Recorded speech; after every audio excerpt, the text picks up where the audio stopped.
एक नाम है वाचक नाम,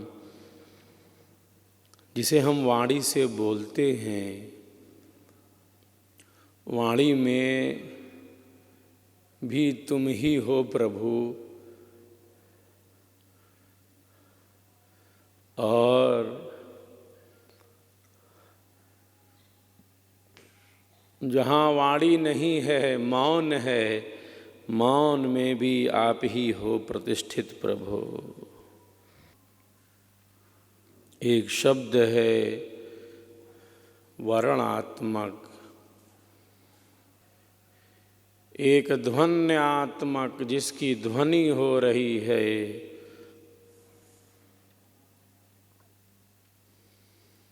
और एक अनुभवात्मक शब्द है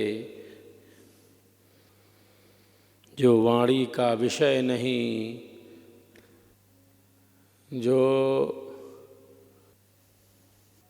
इन ध्वनियों से भी परे है।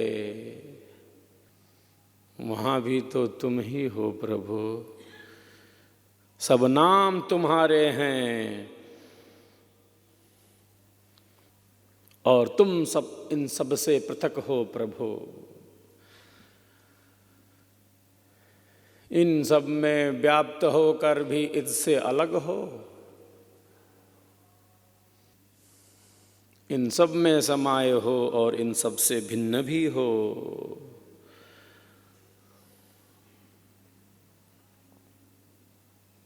कण कण में हो और इससे भिन्न भी।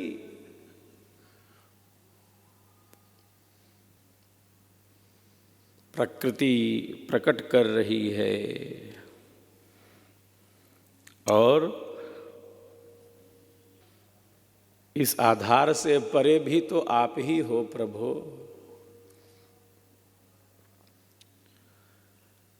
जहाँ आधार नहीं है प्रकृति का,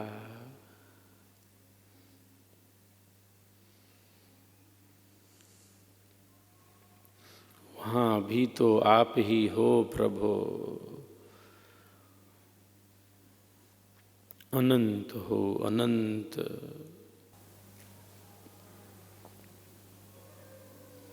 माता भूमि पुत्रोऽहं पृथिव्यः।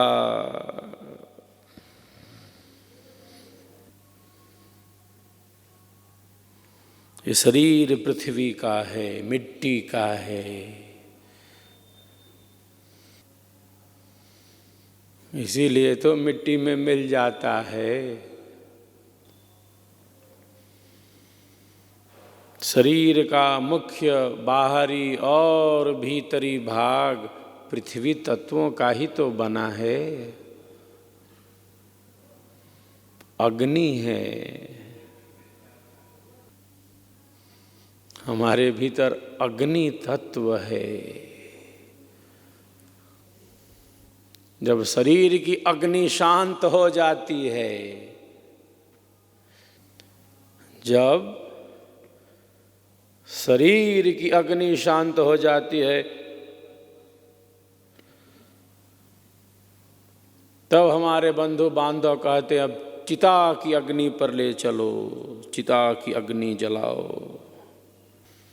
चिता की अग्नि जला देते। पृथ्वी अग्नि जल वायु आकाश,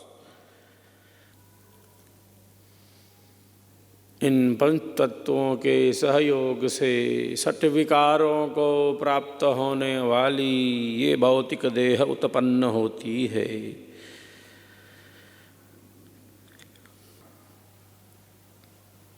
शरीर बना है मिट्टी का।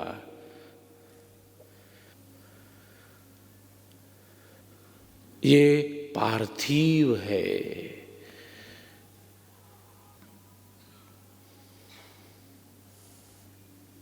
पंचत्वम गतः, जो जहाँ से तत्व आए थे वहाँ पहुँच गए। तो मिलकर बना था, जो संयोग से बना था उसका वियोग नहीं होगा तो क्या होगा। जो संयोग से बना था उसका तो वियोग होगा, निश्चित है। रिजर्वेशन कन्फर्म है, डेट न मालूम हो भले।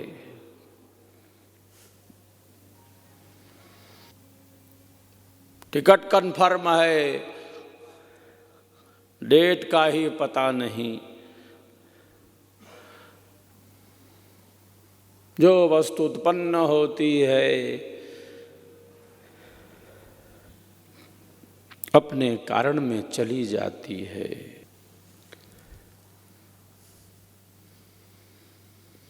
आत्मा को कोई मार न सका,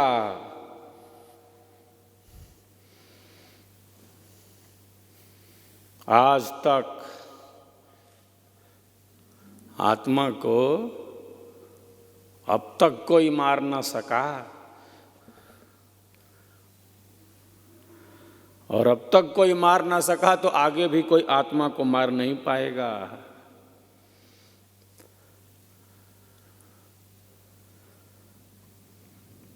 शरीर नष्ट होता है, उत्पन्न हो जाता है। यो नामृतः, जो मरा नहीं, और जो मरा नहीं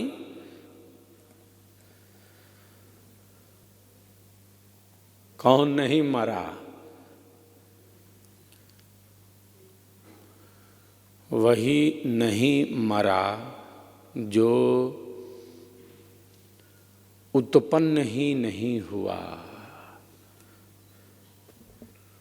वही नहीं मरता। कौन?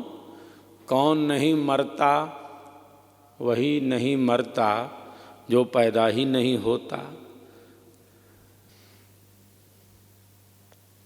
वो नित्य है, सनातन है, सहज है, निरंतर है, सदैव है, शाश्वत है।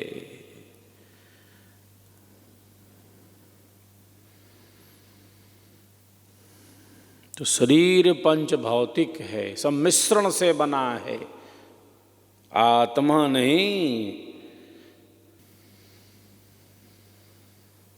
शरीर विनाशी है क्योंकि जड़ है, आत्मा नहीं। तो जड़ शरीर का जो चेतन आधार है वह आत्मा है। विनाशी शरीर का जो अविनाशी आधार है वह आत्मा है। एक पदार्थ है जड़ और दूसरा क्या है? चेतन पदार्थ है।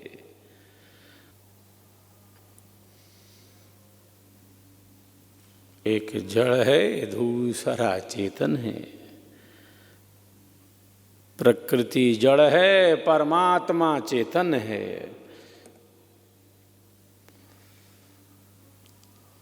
शरीर जड़ है, आत्मा चेतन है। पृथ्वी, अग्नि, जल, वायु, आकाश, इन पंच तत्वों के सहयोग से षट विकारों को प्राप्त होने वाली यह भौतिक देह है। तो शरीर के परमाणु बदल रहे हैं।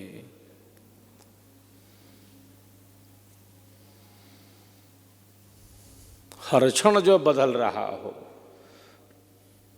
प्रतिपल जो बदल रहा हो,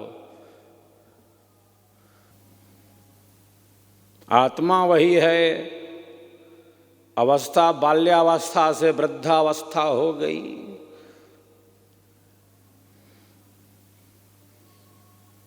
आत्मा तो वही है। शरीर छूट गया, पुनः आत्मा ने नया शरीर धारण किया। अनादिकाल से शुभाशुभ कर्मों को करता हुआ, नाना प्रकार के कर्मों के फलों को भोगता हुआ संसार सागर में घबराते हैं सभी मृत्यु से।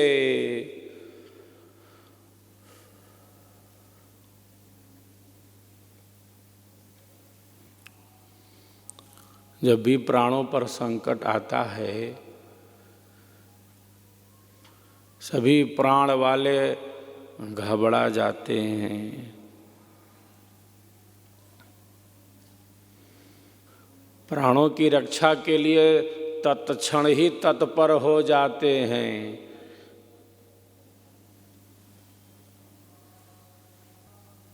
प्राण इतने प्रिय हैं, प्राणों में इतनी आसक्ति है, इतना मोह है। क्यों? प्राणों की रक्षा करना चाहते हैं। प्राणों पर जब भी संकट आता है, प्राणों की रक्षा के लिए तत्पर हो जाते हैं। अंत समय तक हाथ पांव चलाते हैं, प्राणों की रक्षा की गुहार लगाते हैं। क्योंकि पता है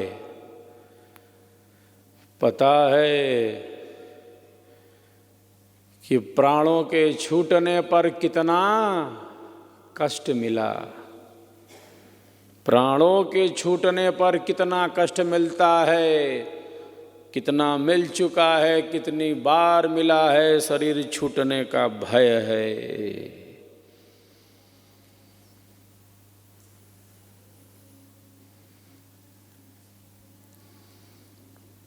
एक बार शरीर छूटा है,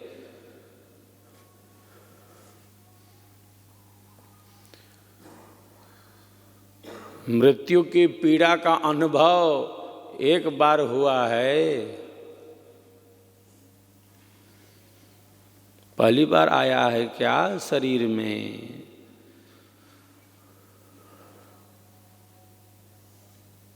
अनंत अनंत काल से।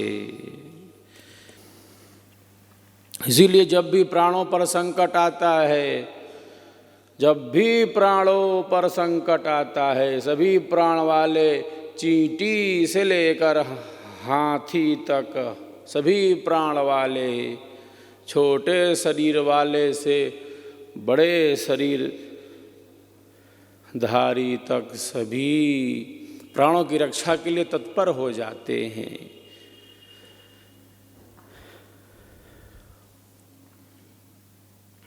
क्योंकि सबको पता है कि प्राणों के छूटने का कष्ट क्या है, मृत्यु की पीड़ा क्या होती है, मृत्यु की वेदना क्या होती है। क्योंकि कई बार शरीर छूट चुका है और सूक्ष्म रूप से ये सारे संस्कार उसके चित्त में दबे भरे पड़े हैं। ये सारे संस्कार दबे भरे पड़े हैं सूक्ष्म रूप से। ये सारे संस्कार दबे भरे पड़े हैं उसके चित्त में। और जब भी ऐसा अवसर आता है, जब भी ऐसी घटना आएगी सामने, वो सारे संस्कार उभर आएंगे।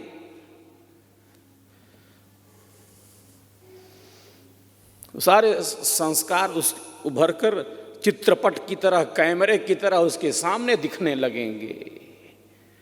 क्योंकि स्टोर है उसके भीतर, सारा डेटा उसके भीतर है। आत्मा के पास अंतःकरण जो है ना,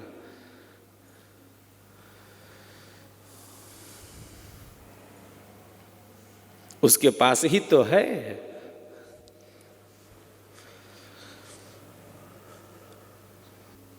प्रत्येक आत्मा के पास अंतःकरण है। और मृत्यु की पीड़ा क्या, जन्म में क्या कम पीड़ा है।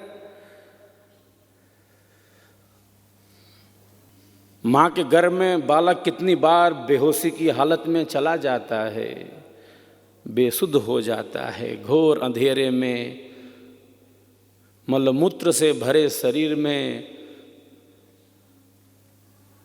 जैसे मानो नरक की यातना भोग रहा हो। कम पीड़ा है। नरक की पीड़ा मां का गर्भ जैसे मानो उल्टा लटक गया, मलमूत्र से भरे शरीर में, घोर अंधेरे में, न जाने कितनी बार वह शिशु बेहोश हो जाता है, बेसुध हो जाता है।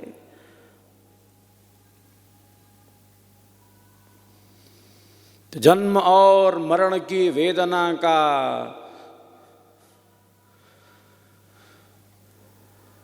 अनुभव किया है, और एक बार तो किया नहीं है। यही क्रम चल रहा है। जन्म हो गया तब क्या घबराना मृत्यु से।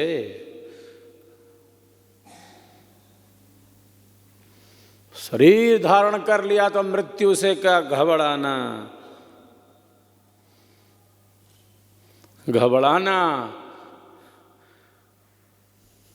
घबराना है तो किससे? जन्म से घबराना है कि जन्म ना हो, गर्भ में फिर न आना पड़े। मृत्यु से क्या घबराना। जब शरीर धारण कर लिया तो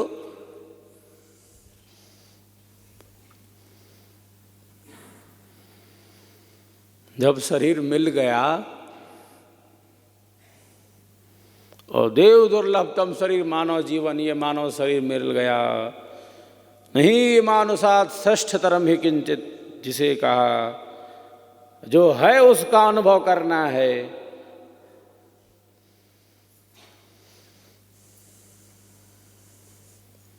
तो घबराना मृत्यु से नहीं है, घबराना है किससे? जन्म ना हो, गर्भ के कष्ट को ना भोगना पड़े।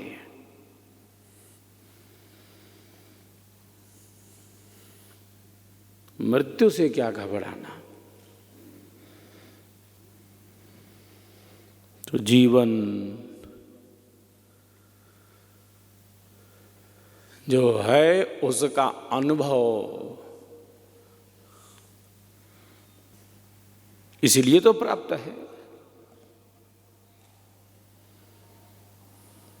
जीवन कहें या सत्य कहें, कल हम इस पर कुछ विचार कर रहे थे। और मृत्यु कुछ नहीं, रूपांतरण है।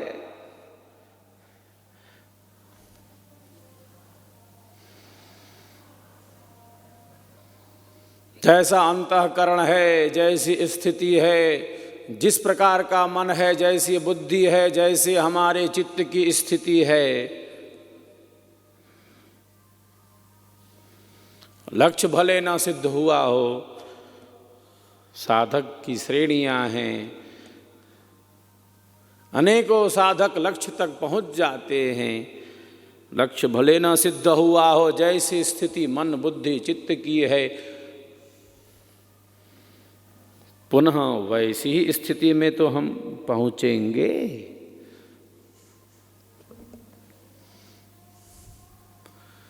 तो वर्तमान की स्थिति को, अपने मन की स्थिति को, बुद्धि की स्थिति को, चित्त की स्थिति को, अपने अंतःकरण की स्थिति को, आत्मा के अंतःकरण की स्थिति को